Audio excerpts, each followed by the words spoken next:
Hey guys, how we doing?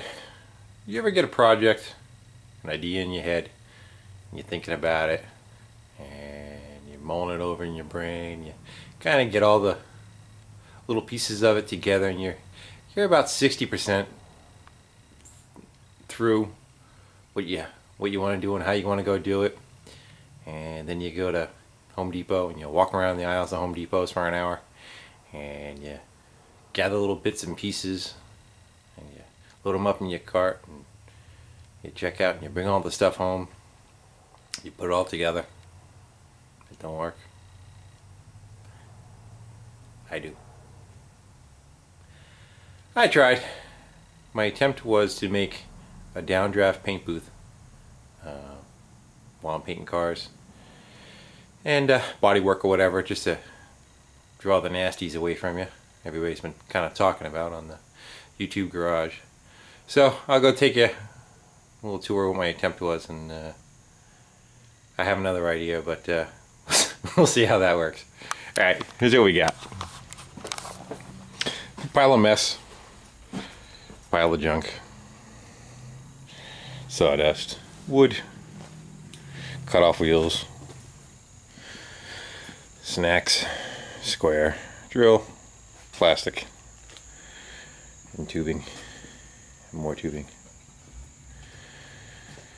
and more tubing, and flat tubing, and all that kind of went all the way up over to here.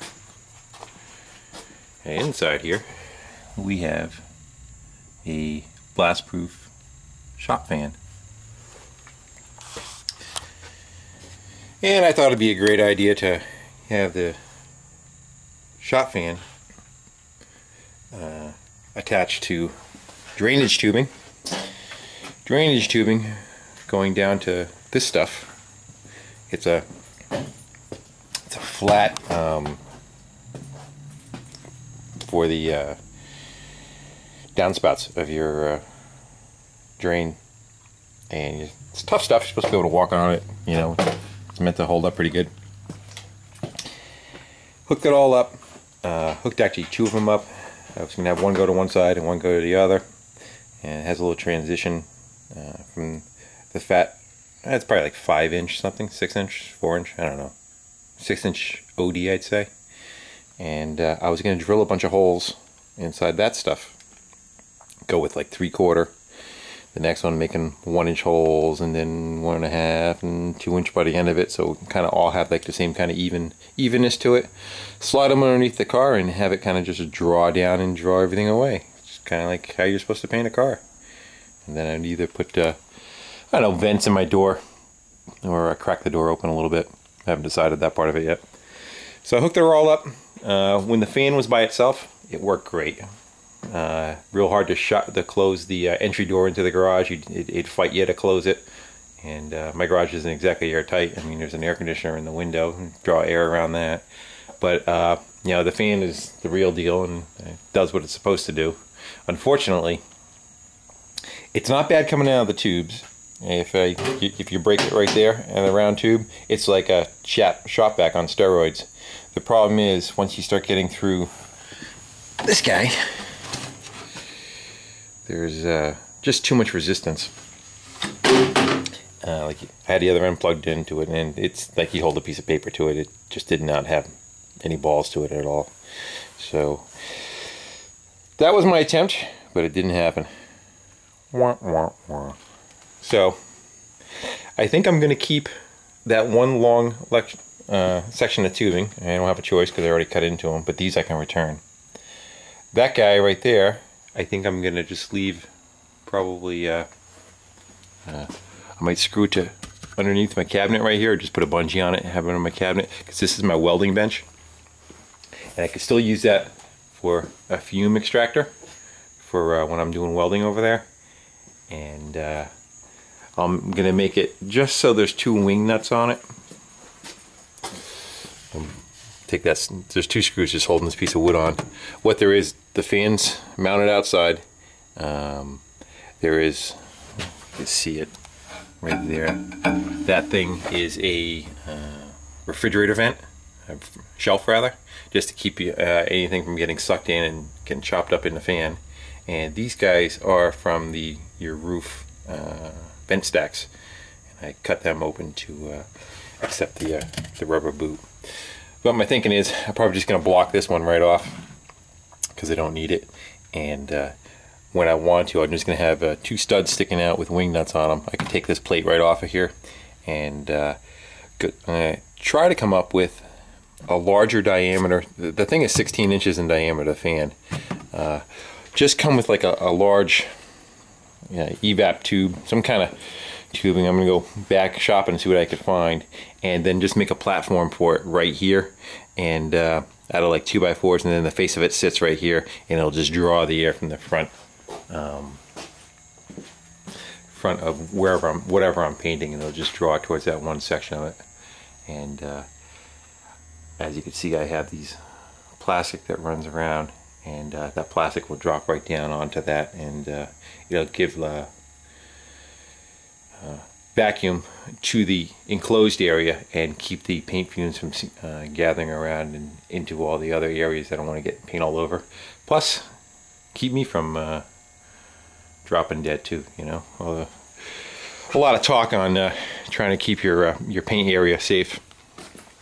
And even for like exhaust and everything too, you know, I can, if I'm working on something in here, if I'm working on a small engine with nothing over there, I could just turn the fan on and have it suck through the right out the wall right there, and have my garage door cracked open a little, or even open during the summertime.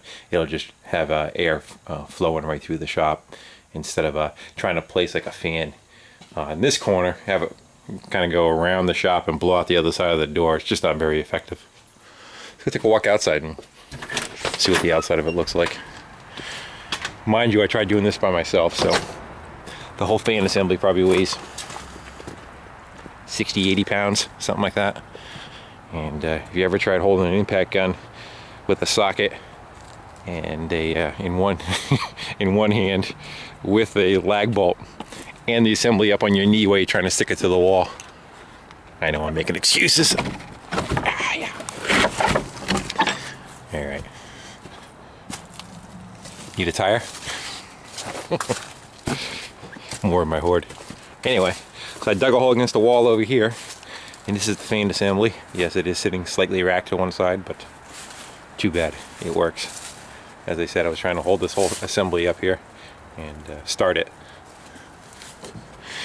And we got the motor on top. The motor that was on it was junk. This is a half horse motor. It seems to do fine, but it's not meant for outdoors, so we kind of pop-rooted a hinge to a recycle bin and put that over the top of it to keep the weather out.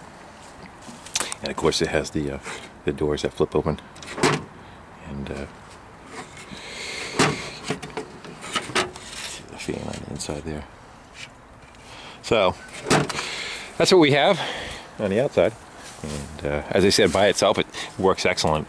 I just need to do something as far as how I want to attach it to the enclosed area. More someday projects back here. A couple more buses. That's a 70 Westie, and the other one over there with the tarp on it is a 59 single cab VW. Someday number 1 and someday number 2. Alright guys, that's pretty much what I wanted to show you. I will come up with something to, or if anybody has anything they want to add as far as, I'm trying to find something like, I don't know what you even call it, like, kind of like how a slinky can crush up when you're not using it, but then you can pull the thing out and it's all like an enclosed kind of setup, to have a snorkel. Same idea as that, but just much larger. And then I'll make a frame on the floor that it sits to. So if you could, if you know of a connection, plus I'm cheap, I don't want to spend $300 on a piece of tubing that makes it, you know, 15-20 feet, 15 feet maybe, that'll do me just fine. All right, thank you, take care.